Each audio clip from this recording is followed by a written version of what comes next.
Morning, guys. Welcome to Coffee Chat.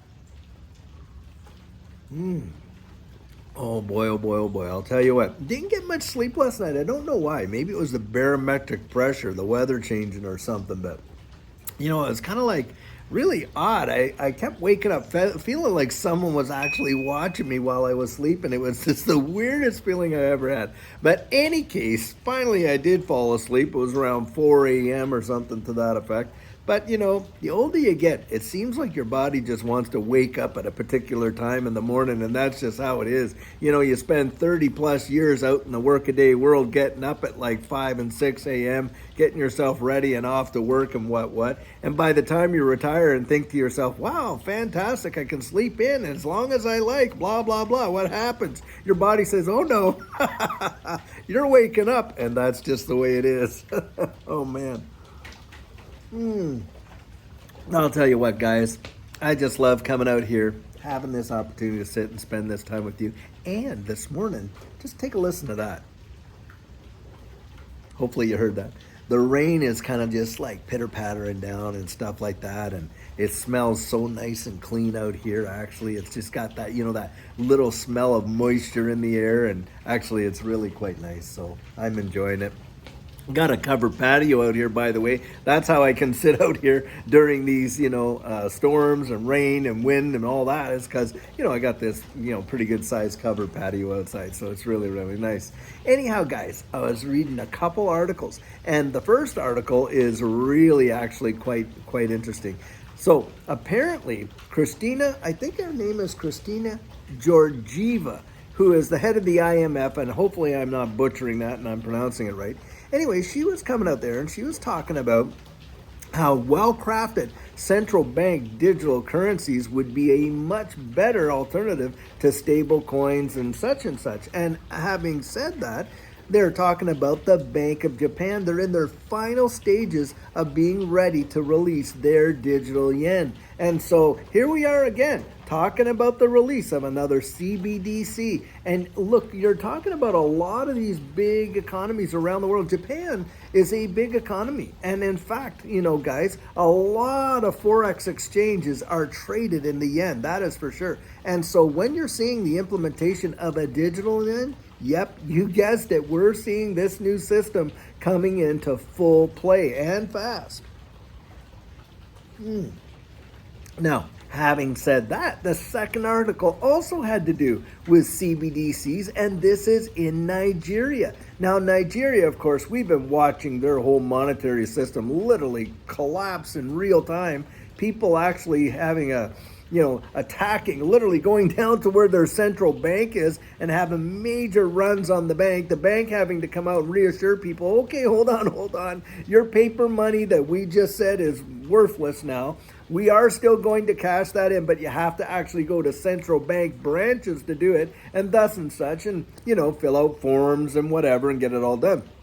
But, guys, here you're seeing, kind of two waves. One, a systematic and regulated and proper way of instituting a CBDC, and one where, I think they kind of botched it over there in Nigeria, and you got these major runs on the banks and on and stuff like that, and people literally losing their ever-loving minds. Well, guys, you can see that CBDCs are coming either way. We all know that. And I guess it's going to really take some time for all of this to kind of filter out. But look, I believe that by the end of 2024 into 2025, almost every country, if not every country on earth, will have released their central bank digital currency.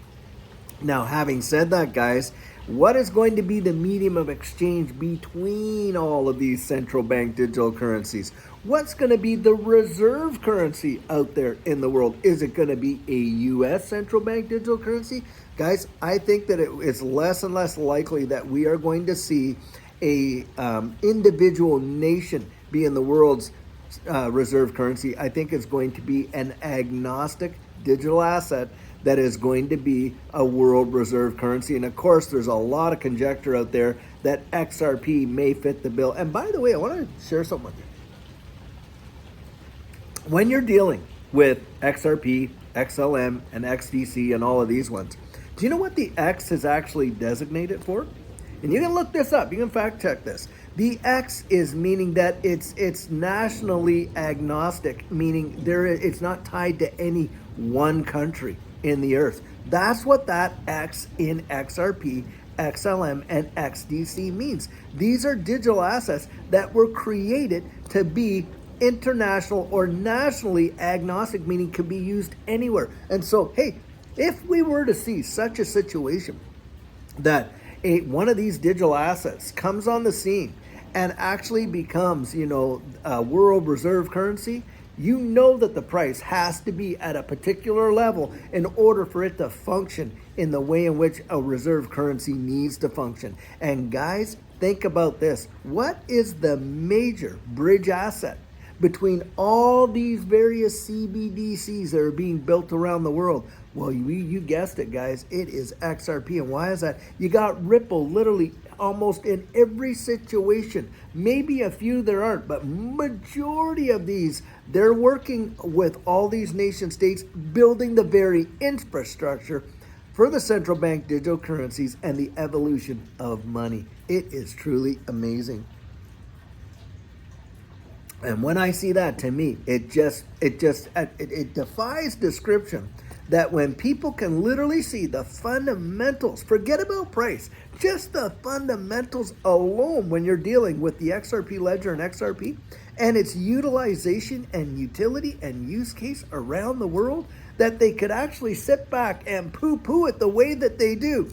Because, guys, I don't know of any other digital asset that has the exposure to the Bank of International Settlements, the International Monetary Fund, most central banks around the world, including the European Central Bank, the Federal Reserve, the Bank of England, banks of Australia, Canada, and all kinds of other Commonwealth countries, literally all kinds of smaller countries around the world as well. And it just defies belief when you got people that will see the handwriting on the wall, literally what's taking place in the ecosystem itself, and then sit back and kind of like be absolute deniers of what what is literally what they're seeing right before their very eyes. It's absolutely crazy. Now, something else to think about is this. When you're talking about the replacement of a reserve currency, what are you really talking about there? Because a reserve currency is just that. It's not that the US buck, it's the most valuable and all that. You've got central banks and banks around the world that are actually holding US dollars, right? That is the point of a reserve currency. Look, when I would travel overseas, I'd go to Africa and different places, even some really, not very developed countries. You could walk into almost any bank and you could actually get US dollars out of that bank in cash. That's something else, guys. And so that's the position that a reserve currency has. Now, when you change that, what are all these other banks going to need to hold? If it's not the US dollar that maintains its reserve currency status, what are they going to need to hold? Especially in a new digital economy where it's all CBDCs. Guys, they're going to need to hold digital assets, aren't they? They're going to need to hold them in reserve, aren't they? And if it turns out that one of these digital assets, like XRP, XLM, XDC, or something like that, becomes a world reserve currency, the demand for it, right? You're going to see a lot of central banks around the world having to hold it. And the other thing is this. Look, a lot of confidence has to be, when you're talking about an agnostic, asset to be the reserve currency, think about this. What are you basing your confidence on it? Because, with the current system of, the US dollar being the reserve currency, how does it get that designation? And it's the confidence that folks have in the economy that give it that strength and that status. Because, of course, it's not backed by anything physical, no commodity, right? Well, you're not going to be able to get that because with a digital asset as reserve currency. Why? Because it's not tied to any one state. That's why. So when you're dealing with that kind of situation, what do you got, guys? You're looking at more than likely a gold-backed type of digital asset backed to some level of economy where all nations and central banks would have confidence in the asset that is actually backing the digital asset that is going to be the world reserve currency. And I'm telling you, start clicking those things together. Start, putting those two clues together and see what you come up with, guys. It is going to be something else, I'm telling you. And it doesn't take too much to just kind of think down the road and see why it would be that way. But anyway, really big deal going on in Japan, and of course in Nigeria, and of course around the world, with all of the various CBDCs starting to come into play. It is an exciting time. Yes, lots of volatility, but with that volatility is coming some amazing opportunity. And once it all settles down, guys, the volatility is going to come down, the risk is going to come down, and the opportunity is going to kind of slowly disappear from what it is right now today. At least that's what I believe. Anyhow, guys, I sure hope you're having a fantastic morning, and we got a great video planned for us later on today. And until then, I sure hope you have a good one, and take care.